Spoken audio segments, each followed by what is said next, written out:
150 years ago, John Thaddeus Steele Lane, the editor of the Times of London, responded to government criticism of the paper by asserting what became the moral compass for journalists. In February 1852, he wrote two leading articles in the paper where he outlined the guiding tenet of reporting, stating that the duty of the journalist is the same as the historian, to seek the truth above all things and to present to the readers the truth as he can attain it. The task of reporting on hate speech presents a major challenge to today's journalism, considering how pervasive and inescapable it is. A newsreader can open up any news website or media outlet and find themselves bombarded with rhetoric that is bigoted, violent, and dangerous. Hate speech, by its very nature, is inherently offensive, but oftentimes they make genuine news. So the question becomes, where is the line on what a journalist can and cannot report about? A reporter's primary duty has always been to tell the unwavering truth without perverting or editing anything that has been said. That is why it is alarming for socially conscious journalists at how rapidly hate-filled vitriol saturates the internet.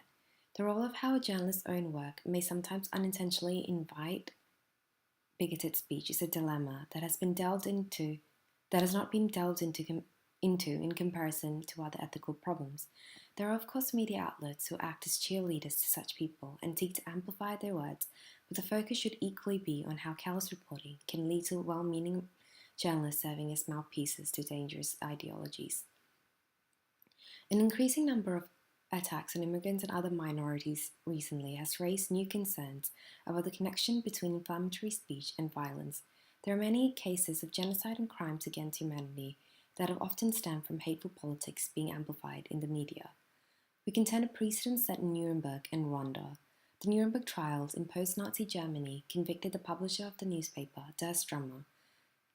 The 1948 Genocide Convention subsequently included direct and public incitement to commit genocide as a crime. During the UN International Criminal Tribunal for Rwanda, two media executives were convicted of those grounds. Therefore, there is some degree of international recognition that there is a direct correlation between mass acts of violence and the media.